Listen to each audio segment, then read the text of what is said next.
दोस्तों थंबनेल देखकर आपको समझ आ गया होगा कि यहां पर हम नॉर्मलाइजेशन की बात करने वाले हैं और बेसिकली जो अभी कुछ पीछे घटनाएं घटी हैं उनको देखकर हम जानेंगे कि आगे ये हमारे लिए किस तरीके से कार्य करेंगी एक ऊर्जा देने का।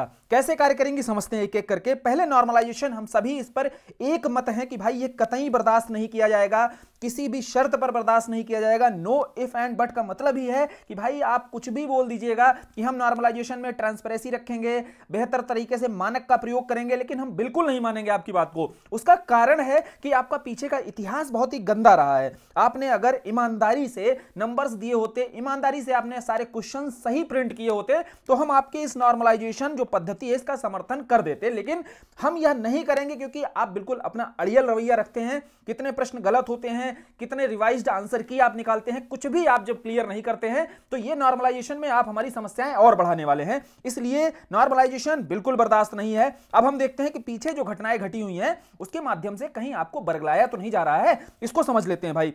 देखो कोई लॉलीपॉप नहीं चाहिए। किस तरीके से, जो सुप्रीम कोर्ट का डिसीजन आया है। अब सुप्रीम कोर्ट का डिसीजन आने के बाद में बहुत जगहों पर यह बातें होने लगती हैं कि भाई अब डिसीजन आ गया है, खेल के बीच में खेल के नियम नहीं बदले जाएंगे, ये बातें होती हैं और इस आधार पर कहा जाता है कि अब आयोग को चेंज करना ही पड़ेगा या करने वाला है। ऐसी किसी बातों में आपको नहीं आना है। उसका कारण क्या है? देखो वह जो डिसीजन है 13 सालों के बाद में किसी मामले पर सुप्रीम कोर्ट ने वह निर्णय दिया हुआ है। तो अगर हम यहां कोर्ट केस के माध्यम से जाते हैं तो सुप्रीम कोर्ट में निलंबन और इसके बाद तारीख पर तारीख चलती रहेगी। हमें अपने हक की लड़ाई लड़नी है, वो 11 तारीख को लड़नी है। इस तरीके से हमें कोर्ट केस में अपनी भर्ती को नहीं फंसाना है। एक बात अपने दिमाग में बिल्कुल क्लियर तरीके से डाल लीजिएगा कि 11 नवंबर को ही हम अपने हक की लड़ाई लड़ेंगे। उससे पहले हम कोई भी बात को, कोई भी डिसीजन को स्वीकार नहीं करेंगे। क्या स्वीकार है? केवल आयोग की ऑफिशियल नोटिस हमें स्वीकार है। जब आयोग की ऑफिशियल नोटिस आ जाएगी कि आपका एग्जाम एक शिफ्ट में होने जा रहा है,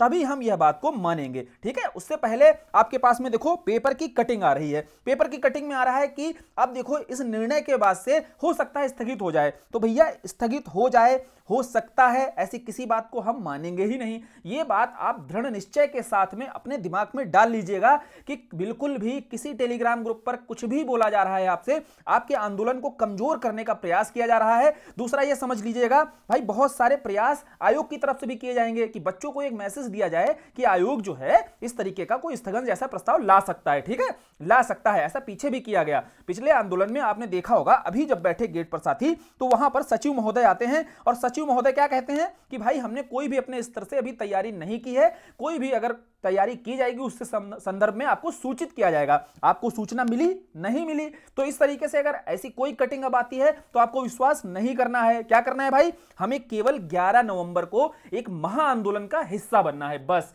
इससे नीचे कुछ भी स्वीकार्य नहीं। अब उस दिन करना क्या है, पहले कुछ चीजें आप समझ लीजिए। देखो जो भी मीडिया तंत्र है, आपके परिचय में जो मीडिया तंत्र है, वो सभी आप लेकर जाइए, है ना। वो सारे वहां पर मौजूद रहेंगे तो आपके मुद्दे को बेहतर ढंग से कवर किया जाएगा। दूसरी बात यह है कि आपको शांतिपूर्ण तरीके से वहां पर आंदोलन में बैठना है।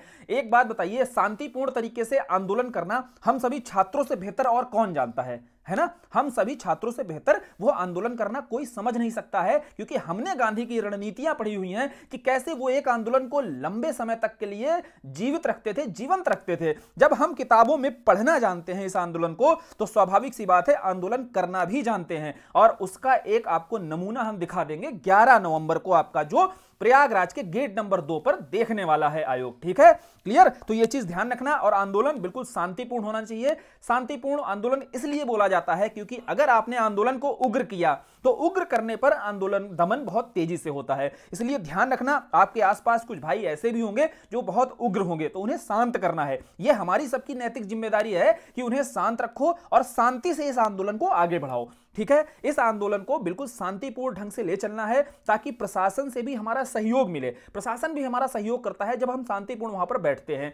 और एक लंबी ऊर्जा लेकर चलना है हमें। यह बिल्कुल मानकर नहीं चलना है कि भाई हमारा 1 घंटे या 2 घंटे का आंदोलन है। एक लंबा आंदोलन और जमीन पर, जमीनी स्तर पर सभी भाई देखिए वहां पर लगे हुए हैं और आपको केवल अपना सहयोग देना है, अपना संख्या बल बढ़ाना है और जितना प्रयास हो सके आसपास के अपने स्तर से करने का प्रयास करो। जितने आपकी जितनी क्षमता है उन क्षमताओं के अनुसार अपने भाई बहनों को साथ में ले जाने का प्रयास करो। ठीक है, तो यह देखो आरंभ हमारा हो चुका है। आरंभ आपने दिल्ली में देख लिया होगा, कल हजारों की संख्या में भीड़ जमा होती है, जो एक यहां से मैसेज दे रही है प्रयागराज के साथियों को कि हम सब साथ हैं आपके, लड़िए और जीतिए और हम अपने हक की लड़ेंगे और जीतेंगे भी। ध्यान रखना, इस वीडियो को इसलिए बताया गया है क्योंकि बहुत सारे टेलीग्राम ग्रुप्स वगैरह है या चैनल्स हैं जो आपको न्यूज़पेपर कटिंग के माध्यम से आपको भटकाने की कोशिश कर रहे हैं। बिल्कुल भटकना नहीं है, ध्यान रखना है, जो बातें बताई गई हैं बस अड़िग रहना है उन्हीं बातों पर। 11 नवंबर को महाआंदोलन में शामिल होना है, बस इससे नीचे कुछ नहीं। धन्यवाद।